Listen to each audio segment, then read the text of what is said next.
So the first lecture that we have started introducing introduction to public health research method. So I guess that we have discussed to some extent a brief history of public health research that has started quite long ago. We discussed about some philosophical aspect of research, like how do we perceive, and then how we can ask question to know something that we don't know.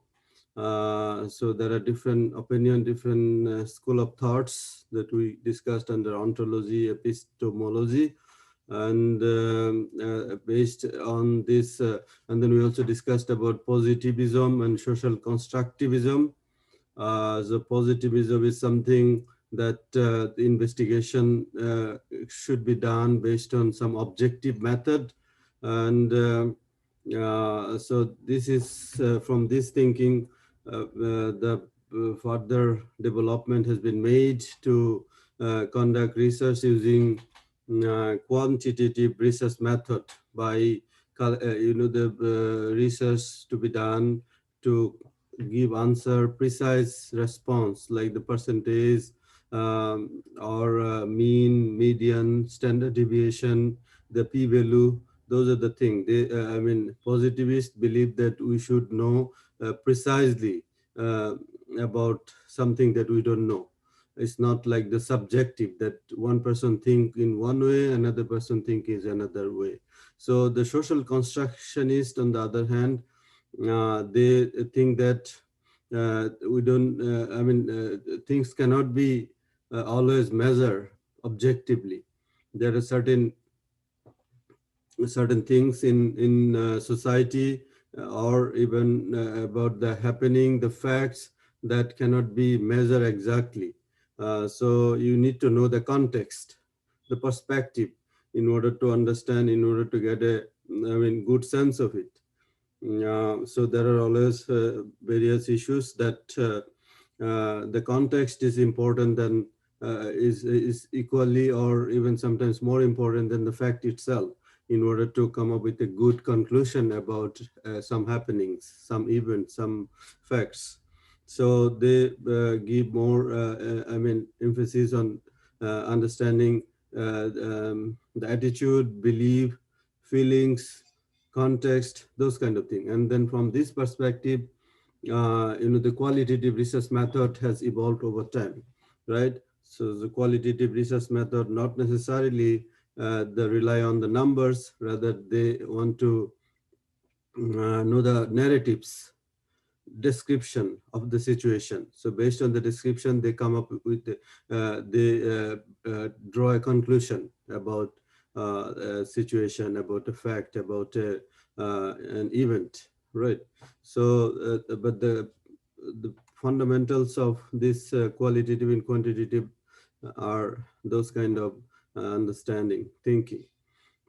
So we also discussed about what kind of question comes under ontology, what kind of questions that come under epistemology. One asked like, what is existence? And then what is the nature of the existence? On the other hand, epistemology, it brings the issue like, what do you know? And then how do you know it? Those kind of things. So we talked about the quantitative approach, and then the limitation of the quantitative approach, that it cannot probably answer completely the why, even though I mentioned that quantitative approach grown to some extent that they don't necessarily count or put the estimate of a situation, rather by collecting information about the risk factor, for example, of a disease or an event. For cardiovascular disease, they don't necessarily just to know the percentage of people having cardiovascular disease or diabetes, rather they want to understand what are the factors that are contributing. So that to some extent actually answer the question why, but of course there are issues that the risk factor assessment cannot completely answer the why question.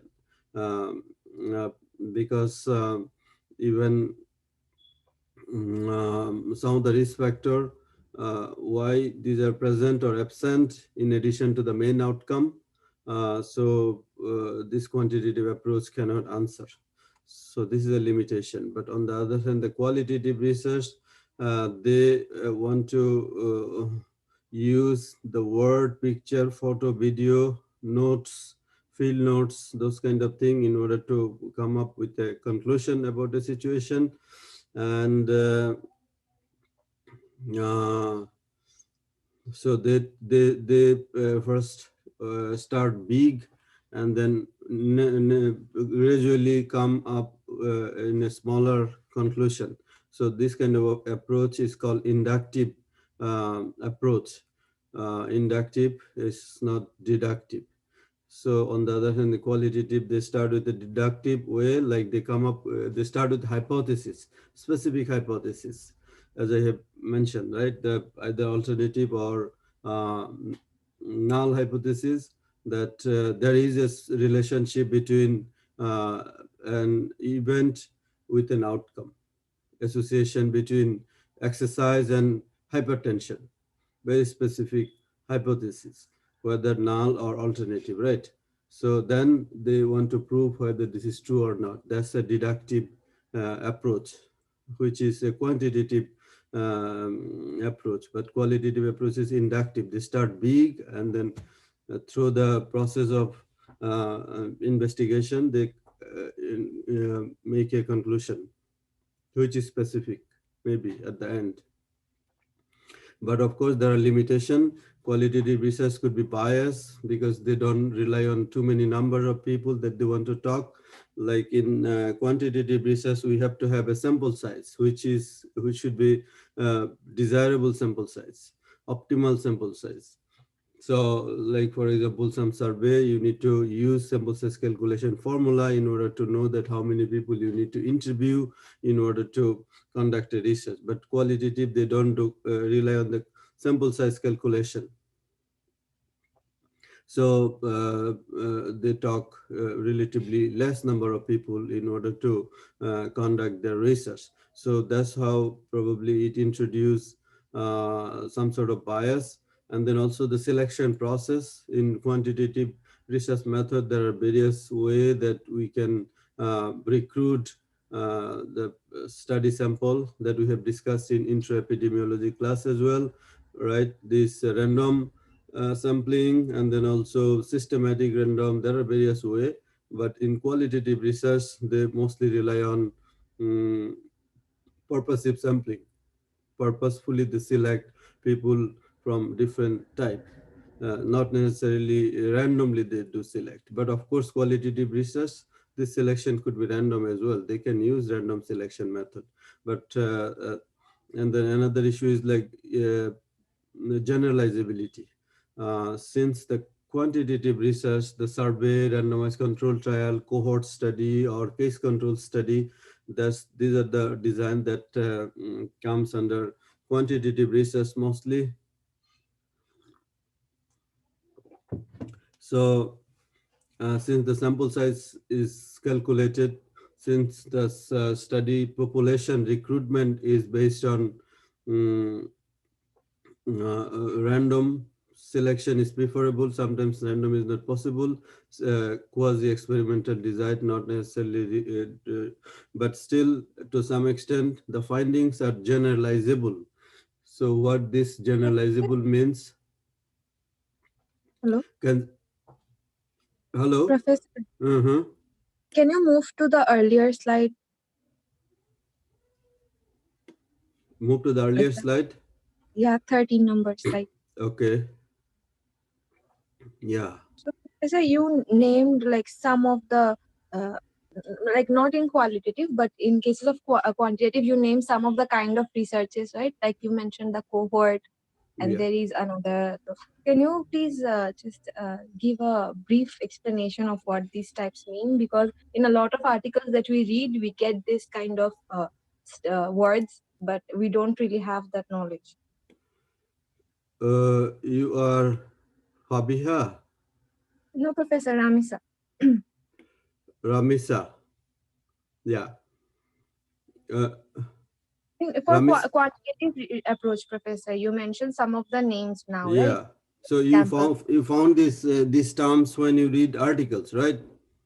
Yeah, some, not in all, but in No, some, some, yeah. yeah, So in the Famiha, methodology. Ramisa, did you take intro-epi class? No. No, professor, not yet. So yeah, that's why the intro epidemiology is required course, prerequisite course for this research method. Intro epidemiology course that other students have taken. We discussed each of this research method very details. One lecture on cross-sectional study, another full lecture on cohort study, another full lecture on case control study. So this is of course a limitation. So why I'm kind of still considering some students that did not take intro epidemiology, because the process that we have had, the advising, like public health student was advised by faculty, chemistry faculty or biology faculty. So that is the reason Yes, that you could not take, or I don't know why. Uh, so professor, I didn't have this knowledge that intro to epidemiology was a prerequisite for this course. Actually, I just came to know it now from you. So like so your professor, advisor like should have told this. Who was your advisor? the professor, like I have the same case as her. So I like, know. would you request like, better to drop the course or what? What to do in that case? So in that Same for case, me, professor. yeah. So one of the so introduction. So in that case, like intro epi will be offered in fall this year. So you need to take intro epi then, and research method that you have to take next spring. So if you do this, so another the problem, I don't know, this will be a problem. It was an issue before that after this research method class for public health student uh, is supposed to be doing senior thesis. So if you don't take it this time, so you only summer that you are going to get is summer of 2021, because you probably will Yes, be graduating in 22 spring, right? yes, professor. So Yes, if you professor. take this research method in 22 spring, that would be your last semester. And then research methodology you need to know before you conduct your senior thesis project, right? That's Professor, logical. that's why I took it in this semester, but I didn't That's have any knowledge that I need to take epidemiology before this. that's what the advising issue. And then you should also follow the stream, your friends who are taking which course, and then why you did not know, because most of the only 4 or 5 of you that did not take intro epidemiology out of 60 students. So you should have discussed this with your friend, that which courses are Professor, yes. sorry to interrupt, but Professor, I'm not registered for this course, but I want to add this course. I have taken Intro to AP also in last semester. Then why you did not register to this course? Professor, I didn't get seat. That's why I already sent you an email to add this course. Okay, yeah, so I will add you since you have taken intro epi. So for the students that you have not taken intro epis, so this is an issue, for example. But I am still in a dilemma to keep you here because the otherwise this course will be offered again in 2022 spring, and then that would be probably your last semester, right? Yes, So Professor. yeah, Yes, last professor. semester. So but if you want to do thesis, or if you want to do a project, so then there will not be any time for you. Only Professor, way. is Yes. intro to epidemiology taught in this semester? Is it offered? Which one? Intro to epidemiology? Intro to epidemiology will be offered in fall, like September. Oh, So what should I do now, Professor? Like What, it will be very hectic for me. Like I won't be able to do my thesis then, even if yes, you will not have a time to do thesis after taking this course in 2022 spring. so Right? shall I continue, Professor? I think if those of my friends who have already done epidemiology, I can take some help from them if required in times of need, Mm. just in few cases. Professor, please give us the chance to continue. We will try to somehow cope up with this. Okay. Otherwise, it will be very problematic for us. Yeah, and then also not only this, you see that's why you need to go through the stream. You need to not only this. We are discussing about the research method, and then at the same time, another course is also the concurrent, like the data analysis. So research Professor, method, data analysis, intro epidemiology, the principle of biostatistics. So these are like the concurrent course. We paired them up together, and then next semester research method and then data analysis together. So this is how you got your understanding about research and statistics together, so that you are you move ahead, and then if you want to do senior thesis, you are in a good shape to write a good proposal, do collection, do data collection. You can collect data and then also start analyzing them, right? So okay. Professor, also in the academic bulletin, there was also nothing written like that, that the public health, there are like prerequisites for this course or this course like that. It So was written. It was written. You did not check. In research Professor, method class, it was written as into epidemiology as a prerequisite. didn't see It is written. Professor, I also didn't saw that that is the prerequisite. It was. It was written. It was written. Anyway, so okay. Professor, So mm, sorry to interrupt. I would like to ask you another question. Is it compulsory for us to take data analysis for it the is UGC? compulsory. It is compulsory for you to take data analysis. Yes. Professor, is another question. Do we have any changes for physics 1 for the public health students? Physics Mm, 1 and physics not 2? for your batch. Because I didn't take physics 1 and physics 2 yet. That's why. You have to follow the curriculum for your batch. You have to take physics 1. Physics, your batch probably you can decide not to take either physics 2 and calculus 2. So physics 1 you have to take. Professor, physics 1 will be offered in fall again, right? Yes. Yeah. And physics 2 in spring, right? Yeah, I hope so. Yes. Professor, I didn't take Professor, physics 2. any physics courses. That's So why. you can decide about physics 2 or calculus 2. You can decide not to take. But physics 1 you have to Professor, take. is Calculus 1 you have to take, I guess. Yeah. anyone physics 2 or calculus 2?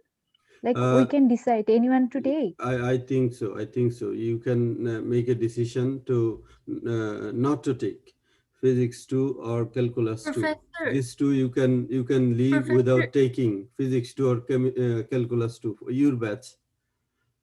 But For usually Professor, three. data Yeah. analysis needs to be taken this semester, like this spring. No, you can take any time. Anytime. But But professor, Professor, it I will heard offer in the next spring. So in UG through we will get the data analysis. Just we have only one more semester for data analysis then. You need to. Okay, so we have been discussing about the limitation of qualitative research and qualitative method. So qualitative method is actually has some limitation. Of course, quantitative also had its own limitation, right? So one of the limitation is the ability to generalize the research finding.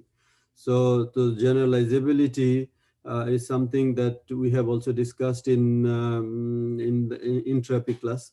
Generalizability is something that you conduct a research in Chittagong, but if you have done it in a way that you recruited your study sample randomly, and then if you have enough sample, so study findings that you get in Chittagong should be applicable to people living in Rajshahi or Khulna. So because one study research can be done in one part of the world, and then this fact, this truth that you revealed through a study can be true for many. So that's the issue of generalizability. So this qualitative research sometimes lack the ability to generalize their research finding. So this is one limitation because of the procedural or methodological limitation, right? The random selection of study subject, and then also the adequate number of responded or participant in a study, right? Okay, so let's move on because this is something is review only. So, you know, over time, there are other type of study design that has been evolved as well, observational and quasi-experimental design. So observation is something through observing a situation to come up with the conclusion. So observation is a method that is applicable for qualitative and quantitative both domain, both type of research. You can apply observation, because observation could be based on the observation you can quantify, and based on the observation you can also collect qualitative information, the way that the people behave among each other, the doctor and nurse, the way that they they interact. This you can observe. At the same time, you can observe that how many patient has been seen in a day in a clinic. So observation can be both qualitative and quantitative, right? So those kind of thing has introduced in research. And quasi-experimental design, you know, the experimental design is something that we have also discussed, is something that you assign an intervention to a group in order to see the effect of it, right?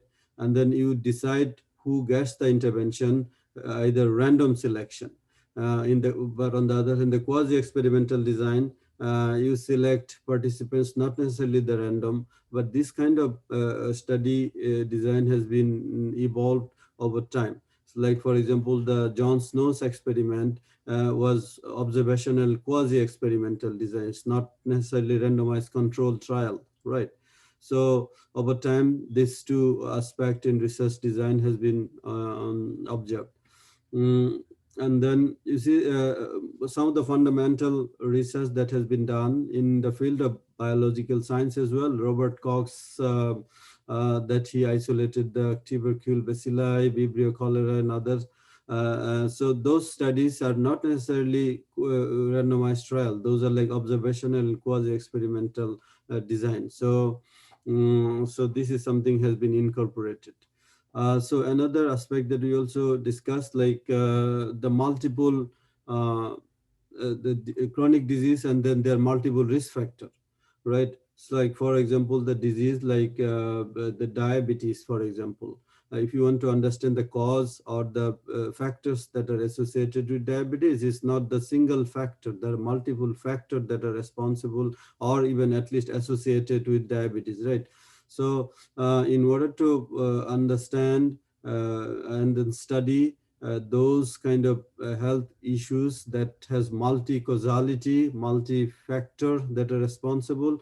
So you needed a unique type of study design. And then over time, this case control and cohort study design has been evolved, and then quite significantly, this type of designs are being used for chronic diseases predominantly, and then of course also in infectious diseases, where you can handle multiple factors together in the same study. What is the basis of case control study and cohort study? I know that the few students that you have not taken into epidemiology, you need to study a bit in order to understand further a bit details of this kind of study, right? So if needed, you can reach out to me. I can share some of the documents so that you can self-read and then understand some of these design issues, okay? So as Ramisa, you have mentioned, Junaid, you have mentioned about this study design. So reach out to me. I can share you some documents so you can read. right? Okay, Professor, I'll do. Yeah. So case control and cohort study that has been evolved in 1950s. So one of the good thing about these studies that you can handle multiple factors in relation to a disease outcome, right? So they are good at it. So another one, randomized control trial. You see, the randomized control trial is the gold standard of all study design because they use random selection of study subject, whether they take intervention or whether they take any comparison or placebo. In the clinical setting, in the hospital setting, they use the randomized control trial a lot to check the effectiveness or efficacy of a drug that are being coming up as a new drug. So they do randomized control trials. So they give drug in one group and then placebo in another group to check whether this drug is effective against a disease. So they use them a lot. So this is of course started a little later, 1948. The first randomized control trial has been recorded in British Medical Journal, which was studying the streptomycin for the treatment of pulmonary tuberculosis. So far that I have mentioned, the other class 600,000 randomized control trial has been registered in the Cochrane Library. Here is the link of the Cochrane Library. Cochrane Library is the one that they keep track of all the randomized control trials that happen throughout the world. So when you want to publish an article based on a study that was done in randomized control trial design, so this is an obligation of the researcher to notify your research to Cochrane so that Cochrane keep a record. So this is an ethical obligation. Sometimes the journal also require you that have you submitted your informed about your trial to Cochrane, and then if you submit that, they give you a code or a number. So sometimes journal also require those numbers to mention when you submit an article for publication. Okay.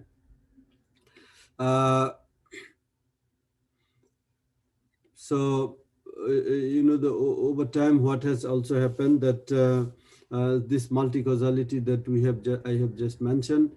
So the social aspect in the disease, the socio-demographic characteristics, race, and then ethnicity, gender, those kind of issues also contributing in disease occurrence, right? So you see there's some diseases that are common in certain socio-demographic group. Some disease in general, you see that people living in the rural area, they suffer from certain diseases more compared to the people living in the urban area, but that could be also opposite as well.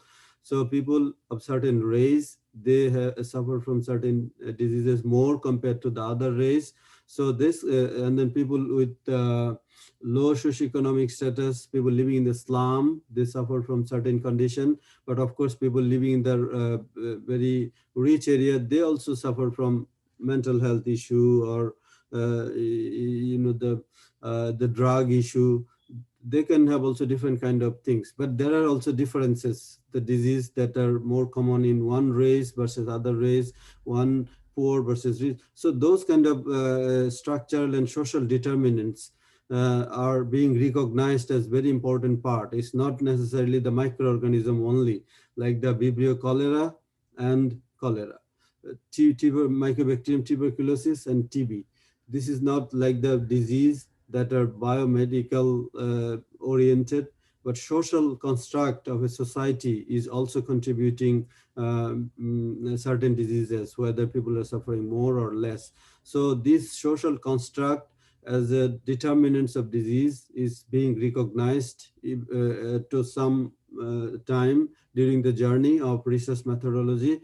So the new methodology, new epidemiology is not only the biomedical epidemiology where only the biomedical factors are being considered, but new epidemiology also consider this social construct, social dynamics that are also contributing in disease occurrence, like the race, the discrimination and inequalities, the influence of education that are there. influence of age at different age has different diseases are, so those kind of factors are also being considered in disease investigation. So based on this, there are some changes incorporated in research method. This is not only in the data collection phase, but also in the biostatistics and statistics when you analyze data. So this statistics as biostatistics as a branch of statistics of sports which deals with disease and then their biological issues, the biostatistics. So, and then those fields also evolved over time. Like different kind of software has been developed in order to analyze this complex data where not only the one issue like the disease and then their cause, but the multiple factors that can contribute in disease occurrence, how to address those multiple factors in analysis. So this analytic technique also developed over time. For example, now we have multi-level modeling, different kind of regression technique where you identify an outcome variable, which could be certain infection or like for example, the presence of, hypertension could be an outcome, right? So what are the factors that can contribute having hypertension? Age could be a factor. Whether people do the exercise, this is a factor. The diet could be factor. The education, knowledge, all these factors. And then how to address multiple factors in analysis, in data analysis. Those techniques, this multi-level regression methods that has been also developed. And then of course the use of secondary and tertiary data has been another addition in research as well. This research is not something that you always need to collect the primary data. You need to do the lab investigation, or you need to examine patient, or you need to interview people living in their household at home. So it's not that you always collect data, but rather there are plenty of information that has been collected through the systems. So getting benefit of this systemic data is also thinking that has been incorporated or evolved over time. Like for example, the healthcare system, the hospital, people are coming and getting admitted or getting services from the hospital. So they are generating huge amount of data. So how to use this information and then do research. So this kind of thinking has been developed over time. And then out of research, people, the researcher, they publish the research findings in scientific journal. So nowadays, if you give a keywords like the COVID-19 and then search, and then you will see that thousands of journal articles has been already published.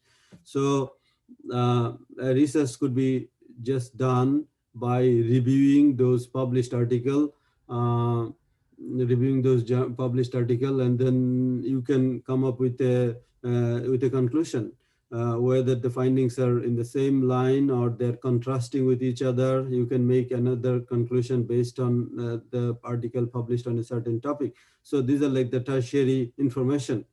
So research doesn't only mean that you go and collect information, rather you can use information that has been collected or the published information that has been, people publish, right? So this is the meta-analysis or systematic review that has been also part of it, right?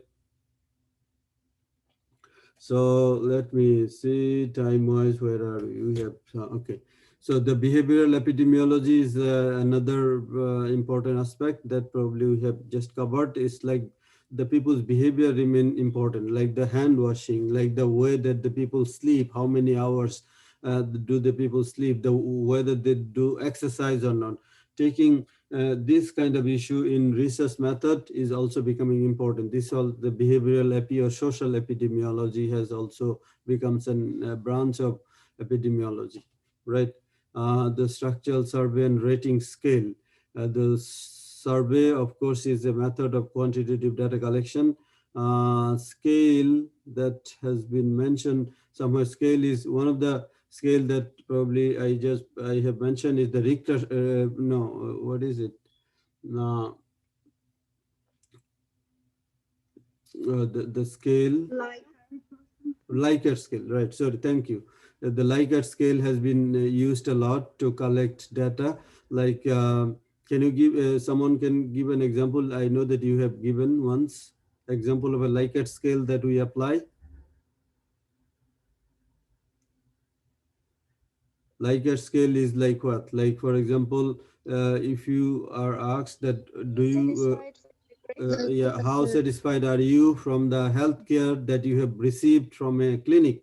So the option could be extremely highly satisfied, moderately satisfied, less satisfied, not satisfied at all. So this kind of the rank that ranking, right? So this is called Likert scale. So this kind of scales are used for getting information, even for for mental health diseases like depression and anxiety. So this kind of scales are used. Pain, for example, I have given an example. Pain. How if someone is asked to present the level of pain that someone is having because of any kind of pain, right? So you can say from a scale of 1 to 10, where do you rank your pain level? So someone can say 9, that is extreme pain, versus 3, which is moderate or less moderate pain, right? This is how you quantify the feelings and emotions you can quantify. That's a kind of a, the qualitative information converting to a quantitative way. So how do you like the health system right now, healthcare, hospital care? So that's kind of a liking is a qualitative expression, right? So by using this scale, you can quantify, giving a number 5 versus number 1, so you can have a sense. So this is kind of a, the modification of people's, this is an also way that the research can handle. So behavioral research method is also very important. The qualitative research method that we have just discussed. Yeah. Professor, So, I have a confusion. okay, Is there any go ahead. is there any difference between this new epidemiology and behavioral epidemiology? The new epidemiology. Okay, let's see. The new epidemiology. Okay, so new epidemiology could consider this behavioral epidemiology or social epidemiology as well. So the new epidemiology recognizes the multi-causality and biophysical nature of the disease. That's what that I can see. So multi-causality of a disease, and then also the biopsychological nature of the disease. It's not only the biological.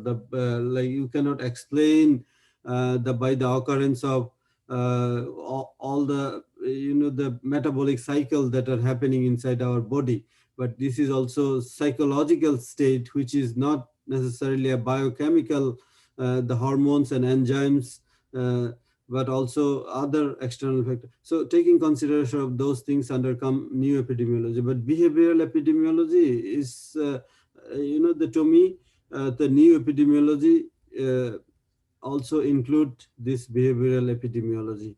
But when you say behavioral epidemiology, it's just behavioral epidemiology, like people's behavior, the attitude that are contributing in disease occurrence, right? And then this is so important. Okay, That's why the social, yeah, okay, Professor. thank you. The social sciences, the involvement of social sciences in So, health Professor, research. Yes. yeah, Go ahead. Professor. Go ahead. So what I understood is like the conventional diseases that we talk in epidemiology, that comes in the simple epidemiology, but other than this, like pathogens and those by the disease, like Yeah. due to other biochemical reactions, except Yes. that like this social and behavior, all this comes in new epidemiology, and behavior epidemiology is one of the part. So Yeah. for one more question is like, it depends on people's behavior. Is it someone's own behavior, or is it the people in one's surrounding and how the surroundings behavior affect one? Yes. Is it something like that? Yeah, you know, I think this is a very good question, Mudabbara. So behavioral epidemiology or behavioral epidemiology deals with personal behavior, because sometimes personal behavior is so important for disease outcome, like the way that we whether our hand washing, like for now using this mask is directly affecting whether you are at risk of getting COVID when you are outside, right? The use of mask or social distancing. So this is more kind of a personal, but of course there are also group issue as well. Like for example, if you go outside and then 90% people use mask, so this has one sort of impact on your personal protection. You use your mask, but 99 they do not use. So you see that there are situations that lots of virus around, but if 90% of the people are using mask, this has some influence whether you are at risk. You know, the mask is not 100% protective, right? So the individual behavior is important for certain context, but group behavior is also important. And then another issue about the group behavior, that you know, the social like the role of social structure, the race and ethnicity, these are like not a individual behavior. You belong to a race, but this is something that you cannot change. You cannot do something special about it. Rather, you are just belong to it. But the way the society treat this particular race is a collective structural problem, right? Structural issue, and then that affects you since you just belong to a certain race and or ethnic group. So those kind of structural behavior is important for this situation, that you are either getting exploited or you are getting exclusively favorable conditions because you belong to an ethnic uh, group. But how this overall society treat you, this is an structural behavioral issue, right? So it's both. It's like individual behavior and then both societal or structural behavior, right? Both are important. Both are covered here, I guess, right? Thank you so much, Professor. I Yeah, got it now. yeah.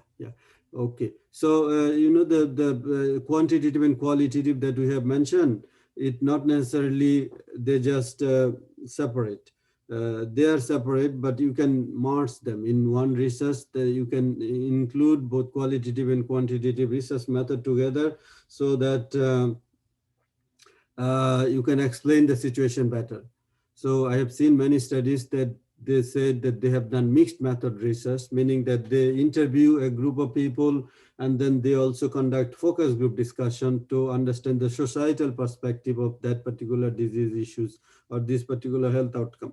So they include both qualitative and quantitative together in one research, so that the idea is to have a holistic information about a disease topic or any topic that someone is contributing. So qualitative and quantitative can be done together in one research project. This is also possible, but there are some research that you don't need to do both together. And then if you want to do both together, so there are some other issues we'll be discussing in one full lecture in one day, that how to do mixed method research and then how to do data collection versus how to analyze them. But of course, if you want to do mixed method research, it might be better. It might be needed in some context, but not always it is needed. And then if you want to do this, there are also, you know, the expertise. You have to have expertise, both qualitative and quantitative together. So it could be a multi-disciplinary study, so that you have social scientists and then also epidemiologist in team, so you can handle both of them. So it is not possible for some situation, right? For example, a student thesis research, so so sometimes it is not possible, but sometimes it is also possible. So it depends on the context. Some people, they want to do a multi-country research, they have a big group collaboration, so they can design a study where qualitative, quantitative, they want to bring together in one research, right? So another issue that we will be also discussing, the Geographic Information System, GIS. GIS in research, in especially health research. GIS is used a lot in many other fields as well. Environmental science, they use GIS a lot in order to explain different environmental issues and different location geography. But in health also, GIS becoming an important tool that could be incorporated in GIS, right? Because this geographic variation, that also affects a lot in research. And then in order to optimize the research and research finding, so incorporation of GIS and then spatial data becoming is very useful tool for public health research as well. So we'll discuss if possible in one of the other session. So this is of course use of GIS in public health research is a kind of a new addition. Okay, the research to policy. So okay, so research to policy is important. No, conducting research is not enough. Is not fulfilled unless this research finding is incorporated in the policy. So idea of conducting research is done only on piece of people or a group of people, not the everyone. But idea that if you find a good findings from your research, so you can advocate to the policymaker, so the policymaker can take this research finding in formulating the policy. And then when it becomes a policy, the policy applies to everybody. But research, when you conduct, you cannot reach everybody. You only conduct a group of people, which is the sample. We don't do research with the whole population. We do research only with the sample. That's why we call the sample size. Only 200, 300 that we include, or 500 or 5,000, whatever. 5,000 is still not the whole population. But if the research come up with the good findings, the ultimate objective is to convert these findings into a policy. So that's why the involving the policymaker in public health research is also important. There are ways to do it, like the writing the advocacy tool and then conducting the advocacy session. But of course, then research findings need to be strong and solid enough so that it deserves to be a policy change, right? Otherwise, if the research is weak and then is biased, or it is mistakenly done with so many mistakes, so those kind of research should not be pushed for a policy change, right? Otherwise, policy would be a biased policy, because the foundation of the evidence is weakened or wrong or misguided, mislead, right? So, but if the researcher think that research has been done so solid, the findings are can offer a lot for the total population, the larger population, then the policy and advocacy becomes the next step for the research methods, right? Professor, Yeah. can you clarify it with maybe with an example a bit more about the policy? Policy, okay. Yeah. How a research can change the policy. How the research can change the policy, right? So there are many examples that the research has changed, influenced the policy. And then this should be the case actually. So when we say the evidence-based policy, evidence-based health system, so what it means that what is the decision that you take in the health system or in the policy is backed up by research. So for just to give an example about this COVID and then the vaccine. So you see the vaccine was an expectation for everybody, right? So which vaccine to use? and then whether this vaccine is effective for the population level. That started from some laboratory, right? There are many candidate vaccine, but not all of them become successful. Some of them got success, right? So the research started from a lab or the trial that they include some population and subsequently in the second or third trial, but still this is limited. The trial has been done only few thousand people, but now the vaccine has been developed, and then this vaccine is now got the acceptance. Now the millions and billions of people are expecting to take that. So the policy has been formulated that the countries that they decided to use this vaccine. So this research has been converted to not only policy but even the implementation of the policy. So the policy is something that they make a decision that yes, we are going to give the vaccination for COVID for our country. So they decided that, and then the policy that they've decided that they go for high risk group first, and then these are like implementation policy, right? So, but the clue for this vaccine started from research. So there are various examples that research can could be done in one part of the world, but these findings is converted to policy that has been formulated for multi-country application of this research finding, right? So the tobacco cessation, stopping the smoking, the research has been done in early 1950s in many studies. I mean, many countries, especially in the UK, doctor study is a very famous one. They demonstrated that smoking is related to lung cancer. They did a cohort study and then showed that smoking is related to lung cancer, right? So this finding eventually got so acceptance, consistently found true in many other parts of the country. And now the policy has been taken how to stop smoking. They give fine if they found smoking in the public place. They put a lot of taxes on it so that people discourage to buy tobacco products.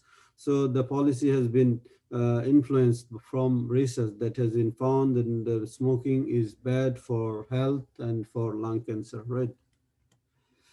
Yes. So research policy, preparation of research, how to prepare research. So in order to conduct a research, there are certain steps that we need to go through. Of course, you need to come up with an idea first. And then in order to come up with an idea, you need to think that where there is a gap, where there is a research question that is not answer available.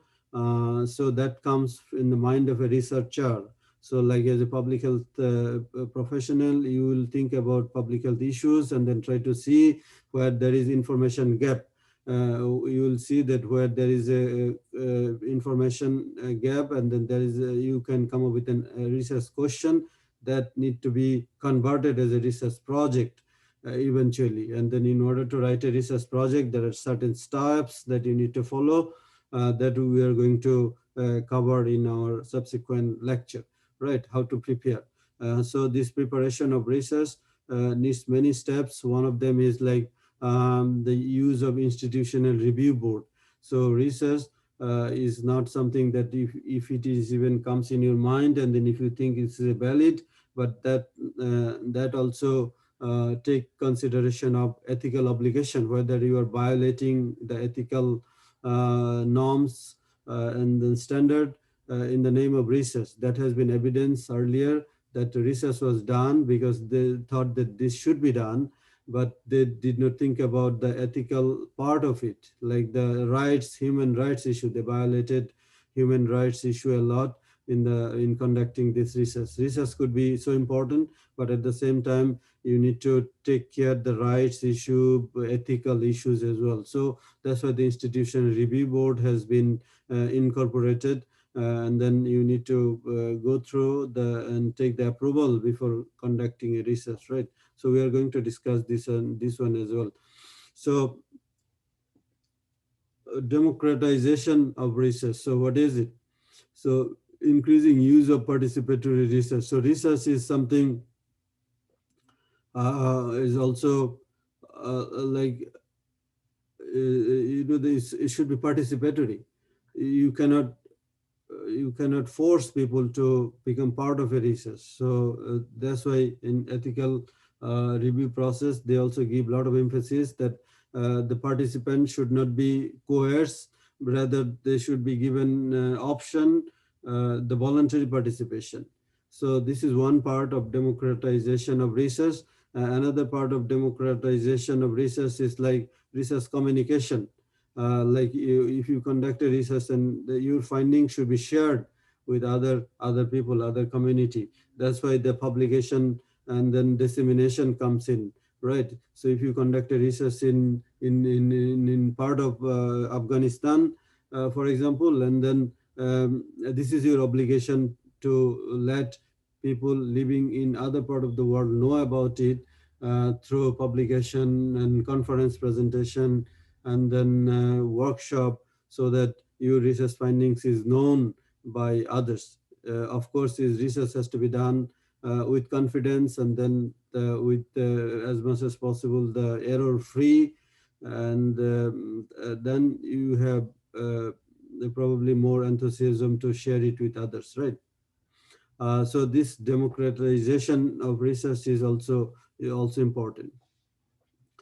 So global health is another. Professor, in the previous slide, there was a word I couldn't get it.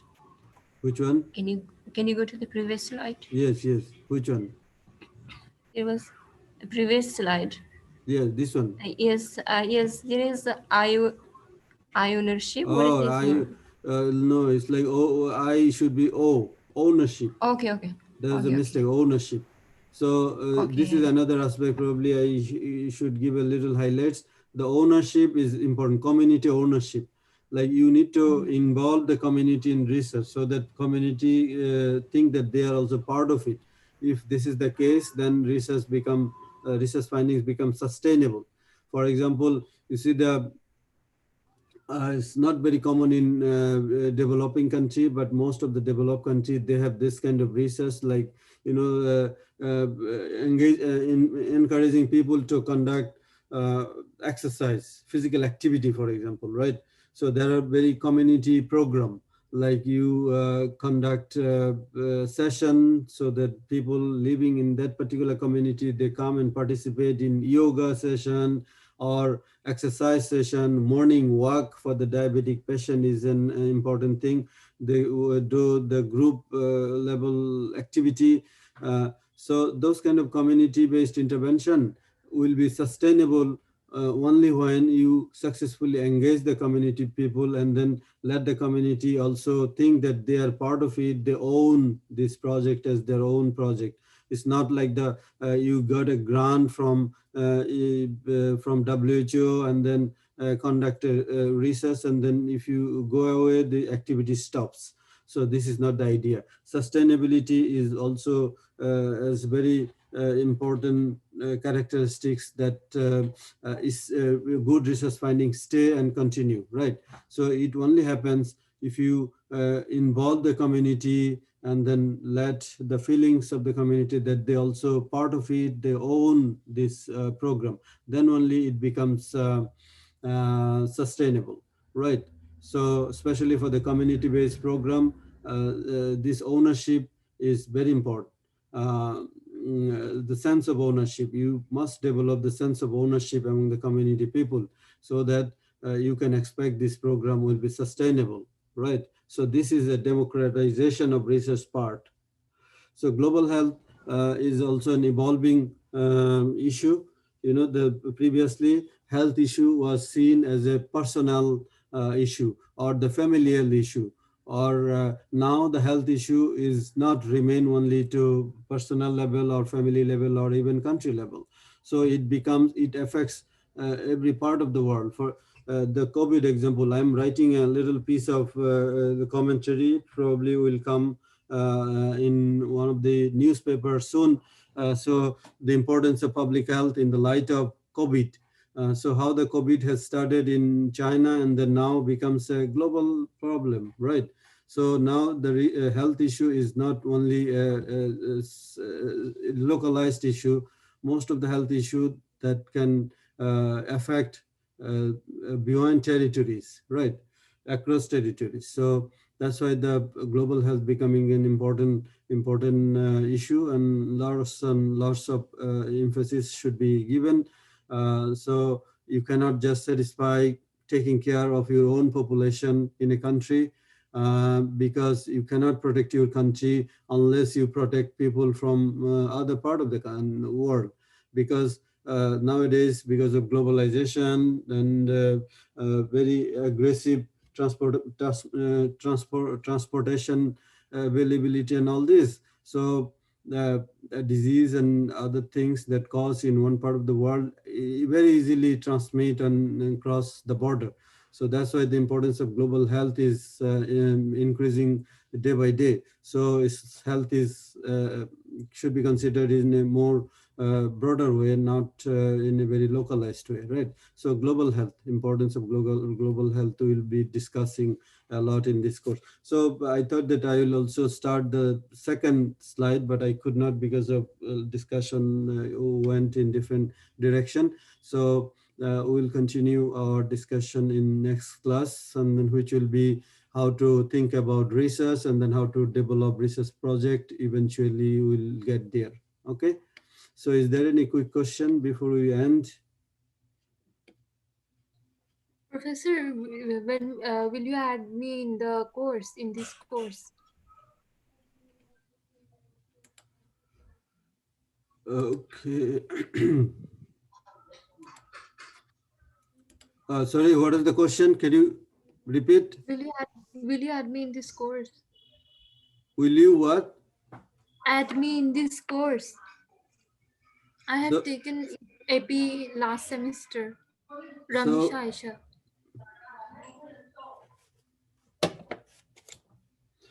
What do you want to do? What is your expectation? What do you want? You want to take, keep it, or you want to do it in next spring, next 2022 spring? No, Professor, I will do in this semester. I have You will taken do or you want to do? Say that I want to do. Professor, I want to do, that's why. Say I want to do, not I will do, okay? Okay, Professor. Professor, I want to do. Okay, so if you want to do, I will consider. But Okay, given Professor. that, as I said, I already said that you should, okay, contact me. I can give you some reading so that you can have some idea about entropy, some of this section. But of course, you need to take Introduction to Epidemiology in fall this year. Professor, I have taken AP in last semester. I'm Ramisha Aisha Zunaid, not Ramisha, so yeah, I'm going to include you, as I said, yes. Professor, there are 2 Ramisas in the course. That's made me confused. Yes, Professor. Yeah, I'm confusing. So who did not take Intro-AP? Professor, me, Ramisa Maliat. Ramisa Maliat. Okay, so let me. Professor, I also didn't do. Professor, me too. Samiha.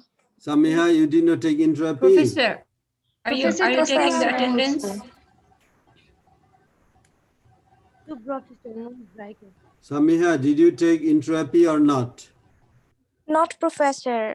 I was not aware of it. That is a big problem.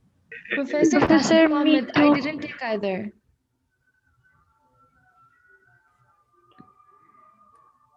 Mithila Chakraborty. Fabiha Raida, you have not taken Intro-AP as well. Yes, sir. Professor, me, Mithila Chakraborty. Mithila, I have written your name. You have contacted Professor me also, Tasneem. right? Huh? Noor, Tasneem Ahmed, Professor. Tasneem Ahmed, yes. So too many. I don't know what to do then. Professor, me also. Christine. Christine, you did not. So you know what? So this is now too many. Maybe start a EP class. Yes, Maybe Professor. Start an EP class, but who is Start- going to teach? yes. Professor, you can You, teach us. Professor, you will have to teach them. obviously you, Professor. Yeah, I have already research method, infectious disease, senior thesis. So how many course? The AOW will not pay me double, right? Professor, are you taking attendance now? Professor, we will request AUW. Request Yes, AOW. Professor. Request. But I'd